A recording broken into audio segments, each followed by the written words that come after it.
हमारे चैनल को सब्सक्राइब करें, बेल आइकन को क्लिक करें और सभी के साथ शेयर करें।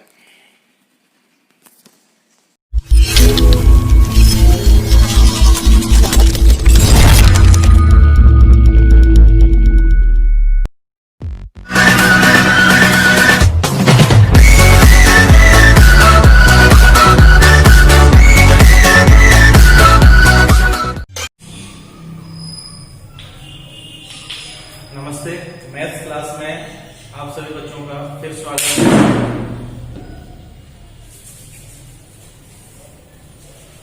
और कई बच्चों ने कमेंट्स में लिखा कि सर आप 10th क्लास के वीडियो डालते हो, अगर जूनियर सीनियर से संबंधित कुछ वीडियो आप डालें हैं तो शायद हमें हेल्प हो सकती है।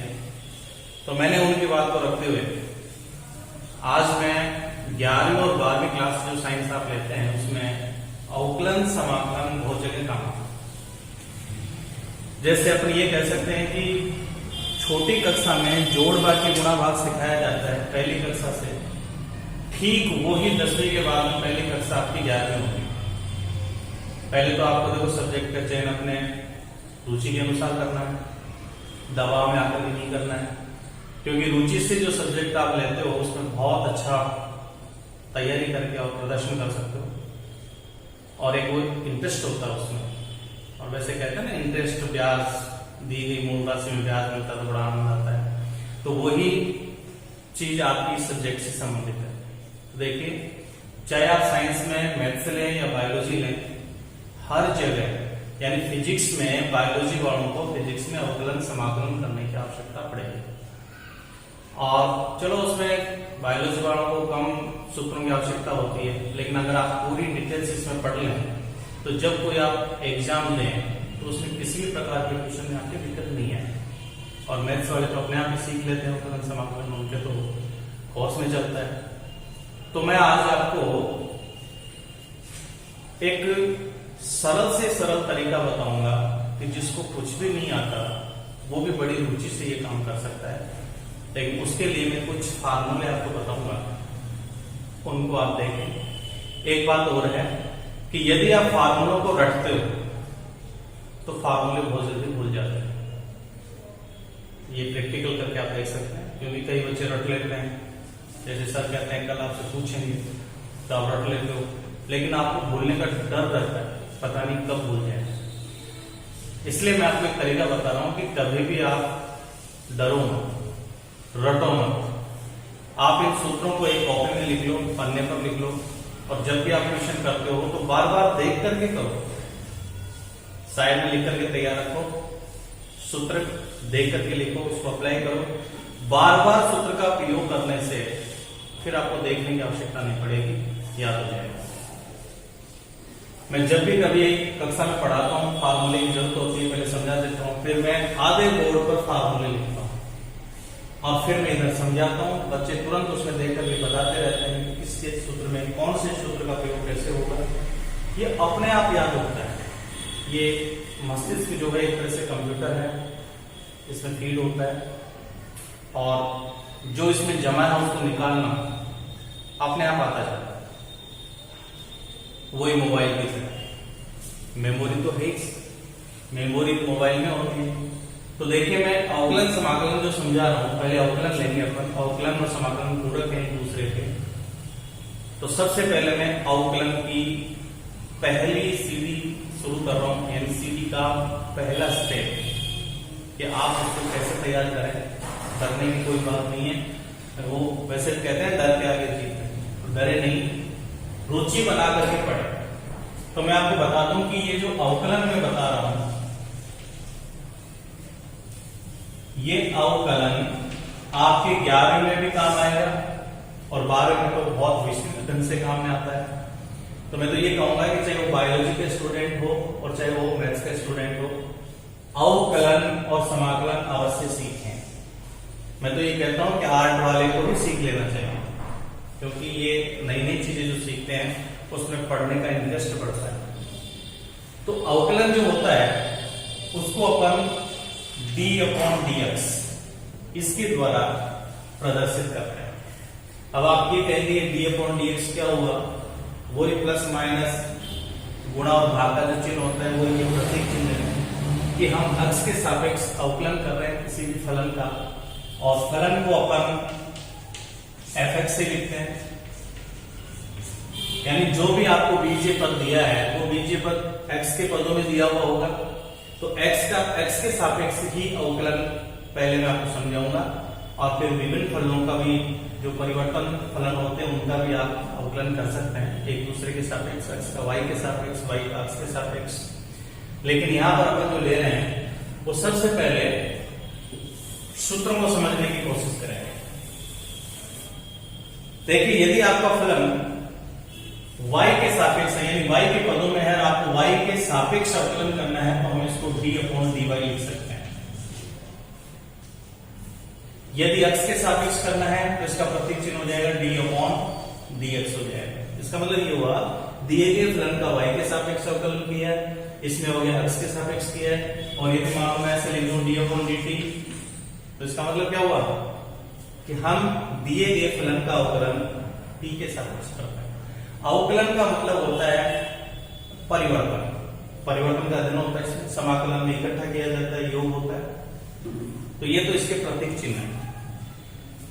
वैसे इसको लिखने का और भी तरीका होता है, जैसे मान लो अपन कोई फलन fx ले और यदि मैं इसको डैश कर दूं, इसका मतलब एक बार अवकलन हो गया, डबल कर दूं डबल डैश दो बार हो गया। इस प्रकार से अलग अलग जगह अलग अलग प्रतीक चिन्हों का उपयोग किया जाता है। तो चलो ये बातें तो होती रहेंगी, आपको आप जैसे जैसे आगे बढ़ोगे समझा देंगे। सबसे पहले लेते हैं अवकलन करने के लिए हमें किन सूत्रों का अध्ययन करना होगा, किन सूत्रों को याद रखना होगा। तो अवकलन के जो मानक सूत्र हैं उनको देखो अपन याद करेंगे। अच्छा एक बात और बताऊं मैं आपको, इसमें दो प्रकार की संख्याएं आती हैं। एक तो होती है चर राशि, राशि दो प्रकार की होती है, एक होती है अचर। इन दोनों में आप थोड़ा सा परिवर्तन सीखें। देखो प्रमाणित नियम नहीं है, लेकिन आप इस ट्रिक से याद कर सकते, गलती नहीं होगी। चर दो प्रकार के होते हैं, चर और एक अचर। राशि दो प्रकार की होगी। चर का मतलब होता है कि हम उसको बदल सकते हैं, उस चर राशि का मान अलग अलग जगह अलग अलग हो सकता है। अचर वो होता है जो कभी बदलता है, कभी नहीं बदलेगा। जैसे गिनती की जो संख्याएं हैं, जैसे 2 है तो 2 तो 2 ही रहेगा, आप उसको बदल नहीं सकते। 5 है तो 5 ही रहेगा, बदल नहीं सकते। ठीक है। और चर के अंदर अपन लेते हैं, जैसे चर ज्यादातर काम में लिए जाते हैं x, y, z। कई बार आप इसमें t भी काम में ले लेते हैं, u भी ले लेते हैं, कुछ भी ले सकते हैं। ऐसे थोड़ा सा आइडिया दे रहा हूं मैं समझने के लिए कि आपको बहुत ज्यादा फायदा होगा इससे। हालांकि ये 100% ऐसी बातें नहीं होती, लेकिन अपन एक आइडिया लेके कर सकते हैं कि चर अचर का अंतर कैसे करें। और अचर देखो अंकों में तो हमें पहचान हो जाएगी, लेकिन बीजीय पद में कैसे होगी। तो देखो बीजीय पद में ध्यान रखें, चर ज्यादातर x, y, z, t है, u है, इस प्रकार से अपन ले लेते हैं, v है। लेकिन अचर के अंदर जो ज्यादातर काम में लिया जाता है वो होता है a, b, c, m, n, जहां तक होता है लगभग ये लिया जाता है। तो आप ये मान के चलना कि देखिए जैसे एबीसीडी कहां से शुरू होती है, हम कहते हैं ए टू जेड। तो एबीसीडी में शुरू के 3 अंक ले लिए ए बी सी और लास्ट के ले लिए एक्स वाई जेड। तो एक्स वाई जेड ये चर राशि के काम में आएंगे, और एबीसी देखो ये भी बीजीय पद है, बीजीय पद है। अंक होते तो हम अचर और चर का अंतर कर लेते, लेकिन इसमें देखो आराम से आप कर सकते हैं, थोड़ा सा आइडिया लेके करें तो, कि एक्स वाई जेड चर के रूप में काम में लेंगे और एबीसी लगभग अचर के रूप में काम में ली जाता है। ये राशि हमें दो प्रकार की होती है। तो थोड़ा सा आप आइडिया लेके चले तो शायद ये समझ में आ जाएगा कि अपन किस प्रकार की संख्या ले रहे हैं। तो इस प्रकार आप थोड़ा सा ध्यान रखें। इसमें चर बदलता है और अचर कभी परिवर्तन नहीं होता। यानी x के मान अपन अलग अलग जो ट्यूशन करेंगे उसमें x के मान अलग अलग आ सकते हैं, y जा सकते हैं, लेकिन अंकों में यदि हमने 5 ले लिया तो 5 5 ही रहेगा। कहीं भी जाके पूछो आप, कोई में भी गिर जाओगे तो भी 5 5 ही रहेगा। तो ऐसे अपन ये देखेंगे। तो देखिए इसके मैं कुछ फार्मूले आपको बता रहा हूं। पहला फार्मूला जो बहुत ही ज्यादा काम में आता है और इसमें आप गलतियां भी करते हैं कि जैसे मान लो मैं आपसे ये कहूं कि d अपॉन dx यानी x के सापेक्ष अवकलन करना है, तो किसका करना है? x की पावर n का। ये फार्मूला है, याद रखना पड़ेगा आपको। अगर x की पावर n होता है तो उसका अवकलन होगा n शुरू में आ जाएगा भाग, चरराशि ऐसे रहेगी, लेकिन इसकी जो घात है वो एक कम हो जाएगी, n माइनस 1। अब बताइए ये चर अचर मैंने क्यों बताया? तो यहां देखिए नीचे वाली राशि है चर, अगर चर की घात अचर होती है तो ये फार्मूला लिखेंगे। इसमें क्या ध्यान रखेंगे आप? इसमें ये चीज नोट रखें कि हमारे पास अवकलन करने के लिए किस प्रकार का या किस रूप की संख्या आ रही है। नीचे तो आ रही है चर, यानी राशि तो है इसमें चर, लेकिन उसकी घात कैसी है? अचर। चर की घात अचर हो तो ये फार्मूला काम में लेंगे, ठीक है। अब देखिए दूसरा मैं और बता रहा हूं, d अपॉन dx अगर ये आ गया a टू की पावर x, जस्ट उल्टा है, लेकिन a में कर रहा हूं अचर, x क्या है? चर, उल्टा हो गया। तब इसका अवकलन क्या होगा? a टू की पावर x ऐसे रहेगा और फिर ये log में चला जाता है, log e बेस होता है e, और नीचे जो आधार होगा वो इसके सिद्ध में आ जाएगा, log a बनेगा। तो बताइए यहां पर अपन क्या नोट रखें? अगर अवकलन करते समय हमारे पास राशि कैसे आ गई? चर की जगह तो आ जाए अचर, और अचर की घात क्या हो जाए? चर। ऐसी स्थिति में आप इसका अवकलन ये लिखिए, तो x की पावर n और a2 की पावर x दोनों में अंतर है, और गलतियां ज्यादातर यही में होती है, जो आप थोड़ा ध्यान रखें। जैसे मान लो इसी के लिए आपसे ये कहूं कि d अपॉन dx आपको अवकलन करना है x के सापेक्ष, और किसका करना है? 2 की पावर x का करना है। तो देखो ये हो गया अचर, ये हो गया चर, तो आंसर क्या होगा इसके अकॉर्डिंग? a2 की पावर x का होता है, a2 की पावर x ऐसे आती है, तो 2 की पावर x ऐसे आएगी, इनटू क्या बन जाएगा? log। बेस तो ही रहेगा इसका, लेकिन log का मान क्या बन जाएगा? एक ही जगह यहां पर है 2, ये आंसर होगा। ये मैंने इसीलिए समझाया था कि आप तुरंत इस सूत्र को थोड़ा सा समझ लें। इसके बाद में है एक, आप विशेष ये ध्यान रखेंगे कि यदि हमारे पास कोई नियतांक है, कांस्टेंट संख्या है, तो हमेशा कांस्टेंट कोई संख्या होगी उसका अवकलन हमेशा शून्य होगा। जैसे अगर मैं आपसे ये कहूं कि d अपॉन dx, कोई भी संख्या मैंने 5 ले ली, कोई भी संख्या ले सकते हो गिनती में, कितनी भी ले लो, इसका अवकलन हमेशा क्या होगा? 0। और यदि आपकी क्वेश्चन में जैसे a को कांस्टेंट मान लिया, b को कांस्टेंट मान लिया, n को कांस्टेंट मान लिया, तो अगर वो कांस्टेंट है, नियत है, तो उसका अवकलन हमेशा 0 होगा। ये भी आप ध्यान रखते हैं।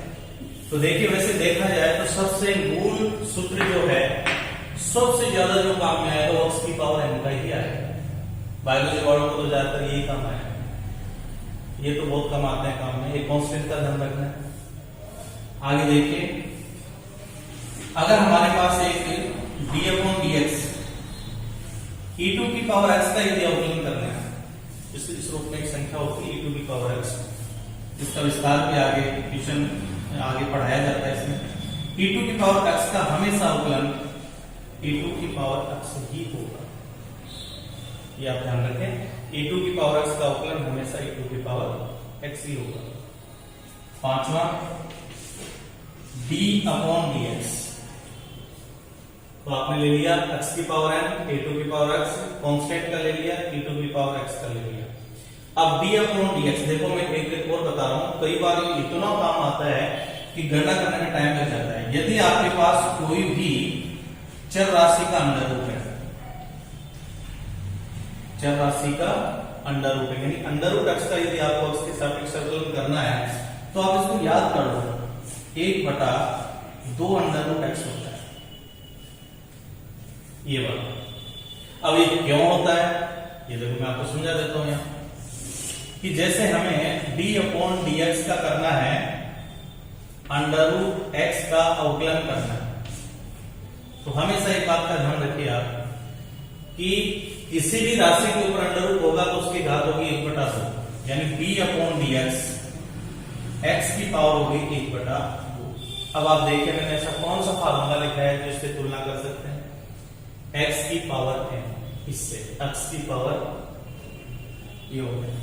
तो बताओ इस तरीके से इसका अवकलन क्या होगा, घात शुरू में आएगी तो 1/2 शुरू में आ जाएगा, और x की पावर हमारे पास 1/2 है, इसमें से 1 कम हो जाएगा, 1/1, तो देखो ये होगा 1/2, x की पावर का लघुत्तम 2, तो ये आएगा 1 - 2, तो अपने पास हो गया 1/2, x की पावर हो गई -1/2। तो अपन जानते हैं कि यदि अंश वाली संख्या माइनस की है तो आपने नीचे लाते हर में प्लस की हो जाती है, तो हम इसको लिख सकते हैं 1 ऊपर रहेगा, ऑलरेडी 2 पहले से नीचे है, x की पावर 1/2 को नीचे लाता हूं तो ये हो जाएगा x की पावर 1/2 प्लस में, और इसकी घात 1/2 हटाते अंडर रूट लग जाता है, तो ये हो जाएगा 2√x। इतना बड़ा काम हमें नहीं करना पड़ेगा, आप इसको याद कर लें। जैसे मान लो मैं आपसे ये कहूं कि d अपॉन dx या d अपॉन dy और यहाँ लिख दो मैं अंडर रूट y, अवकलन कीजिए, तो आप तुरंत लिख सकते हैं इसका होगा 1/2 अंडर रूट y। इजीली ये आपका क्वेश्चन हल करवा देगा। तो ये मैंने आपको यहाँ 5 सूत्र बताए। अब जो त्रिकोणमितीय फलन होते हैं उनके भी 6 जो फलन है आपके पास साइन से लेकर कोसेक तक, उनके भी आपको अवकलन याद रखने हैं, और एक उनके इनवर्स फलन होते हैं माइनस वाले, जिनकी घात -1 होती है, उनके फार्मूले भी आपको याद रखने हैं। तो 5 तो ये हो गए। अब देखो वो लेते हैं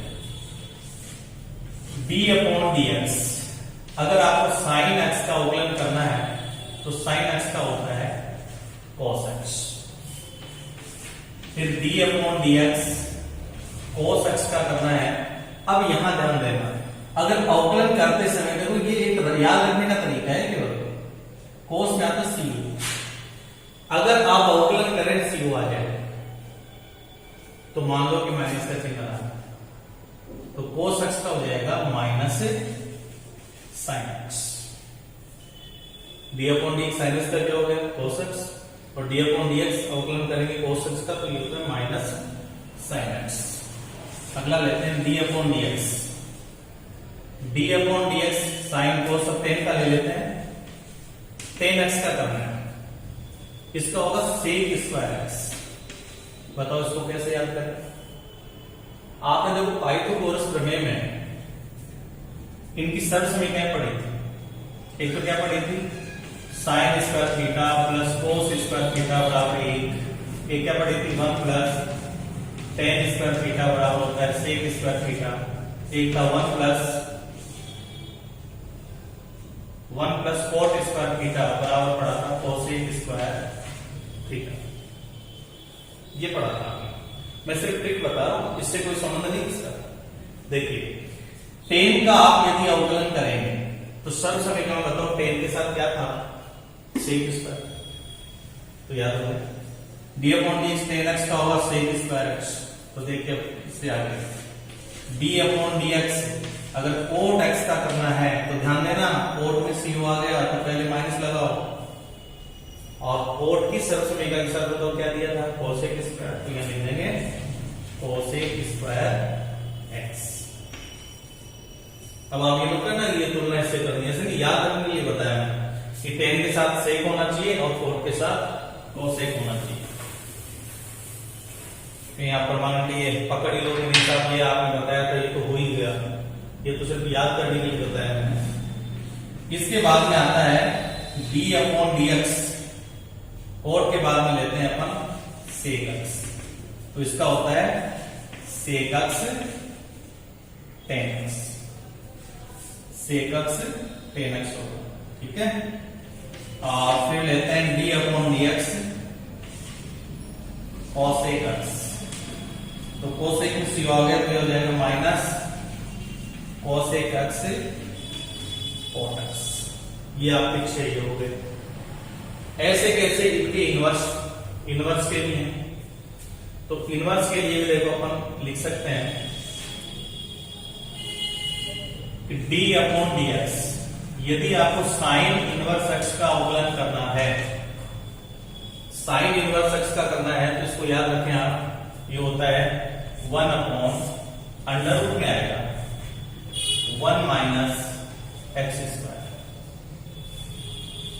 और अगला जैसे लेते हैं D upon d x, cos inverse x का करना है, तो सेम ऐसे कैसे ये सिंपली हो गया, सेम ऐसे जैसे 1 माइनस एक्स स्क्वायर, बस फर्क इतना होगा कि इसमें माइनस का चिन्ह लगा देंगे। तो साइन इनवर्स और कोस इनवर्स में क्या अंतर है, माइनस के चिन्ह का। कोस में माइनस आएगा, क्यों आएगा, क्योंकि इसमें क्या आ गया, सी आ गया, इसलिए आप इसमें माइनस लगाए। फिर अगला है d upon d x tan inverse x, तो इसका होगा 1/1 प्लस एक्स स्क्वायर। ध्यान देना आप इसमें अंडर रूट नहीं आएगा, प्लस आ रहा है। फिर अगला है d upon d x cot inverse x, C आ गया इसमें, इसका मतलब माइनस आएगा और ये हो जाएगा 1/1 प्लस एक्स स्क्वायर। फिर अगला है d upon d x sec inverse x, तो ये होता है 1/, अब अंडर रूट के बाहर एक्स आएगा, अंडर रूट, और ये हो जाएगा एक्स स्क्वायर माइनस 1। ध्यान देना साइन इनवर्स में 1 माइनस एक्स स्क्वायर था, इसमें आएगा एक्स स्क्वायर माइनस 1 और एक्स बाहर है। और 17वां जो है d upon d x sec cosec inverse x, तो ये हो जाएगा कोसेक में सी वाले समझ जाओ, माइनस को लगाना ही लगाना है बटे से पहले, और 1/x और अंडर रूट में आएगा एक्स स्क्वायर माइनस 1। एक देखो इधर आपका एक छूट गया था log x वाला, तो d अपॉन डी एक्स, यदि हमें log x का अवकलन करना है तो ये होता है 1 अपॉन x, और इसमें जो बेस होता है वो ये होता है, नहीं लिखेंगे तो भी ये माना जाएगा। तो d upon d x log x का होता है 1 अपॉन x। तो हमारे इस अवकलन में काम में आने वाली जो चीजें हैं, सूत्र जो हैं, वो लगभग आपके पूरे हो गए। और अगले वीडियो में आपको जोड़ बाकी गुणा भाग अवकलन कैसे करते हैं वो बताऊंगा, साथ में इनका प्रयोग करना समझाऊंगा किस प्रकार से करें, ठीक है। और फिर फलन के फलन का अवकलन, लॉग लेकर के अवकलन कैसे करते हैं, घात वालों का कैसे करते हैं, ये सारी चीजें धीरे धीरे क्लियर करेंगे। लेकिन एक साथ ज्यादा बचेगा नहीं, इसलिए अपन ज्यादा नहीं ले रहे हैं, जितना बचे उतना खाओ ठीक रहेगा। तो आज इतना भी याद कर लें। साथ में एक चीज और ध्यान रखनी है, ये फार्मूले रटने से याद नहीं होंगे। एक तरीका बता देता हूं, आप इनका बायां पक्ष सबका लिख लो, जितने मैंने लिखा सबका पहले याद कर लो, थोड़ा सा रिवीजन कर लो, फिर ये बायां पक्ष लिख लो, फिर दाएं पक्ष मन से लिखो, फिर आप उससे तुलना करो, चेक करो उससे, जो गलत होता है उसको 5 बार लिख लो, याद हो जाएगा। या सारे सूत्रों को एक पन्ने पर लिखो, जहां भी काम करते हैं कॉपी में लिख के तैयार रखो, बार बार देख करके आप उसको याद करते जाओ, अपने आप याद हो जाएगा। तो ये अवकलन जो प्रश्नावली में शुरू की है वो 11वीं के और 12वीं के दोनों विद्यार्थियों के काम आएगी। जिनको 11वीं में कम समझ में आया वो 12वीं में चला गया वो तैयारी कर सकता है। तो आप इनकी तैयारी आराम से करें, और आगे इस प्रश्नावली को आगे बढ़ाते हुए, इस नियम को आगे बढ़ाते हुए मैं अगले वीडियो में आपसे फिर मिलूंगा। तब तक के लिए नमस्ते, धन्यवाद।